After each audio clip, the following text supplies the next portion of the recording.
مادر مهربانم، مادر امروز اومدم کنار قبر تو، دونه دونه مهربانیات یاد میارم مادر.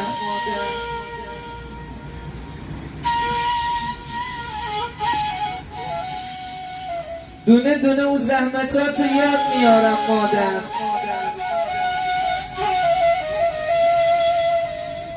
چطوری دلم رو آرام کنم مامان؟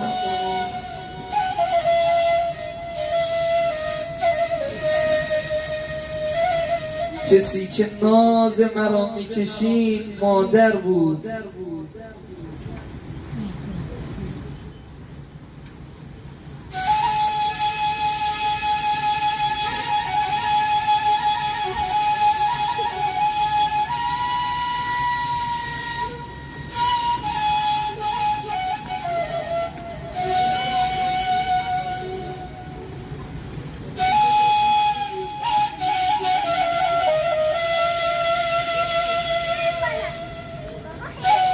کسی که حرف مرا میشنید مادر بود.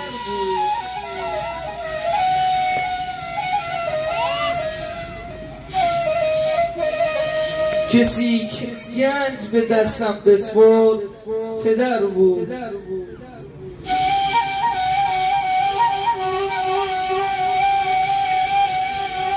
کسی که رنج به پایم کشید مادر بود.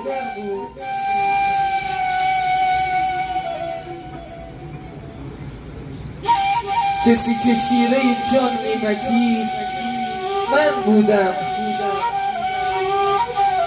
کسی که روح به تن میدمید مادر بود. آی مادر دارم، نکنه دل مادر رو به درد بیاری.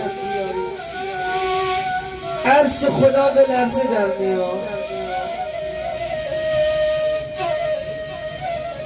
مامان احترام جان، مادر میدونی امروز چه یاد میارم؟ چه زمانی رو یاد میارم مادر؟ اون زمانی رو که داغ بابا حاج بودم و دیدم مادر. تو کنارم بودی،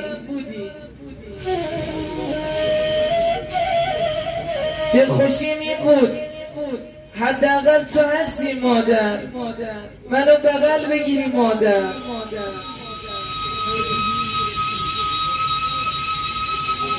تو مجالس بابا منو آرامم میکردی مامان.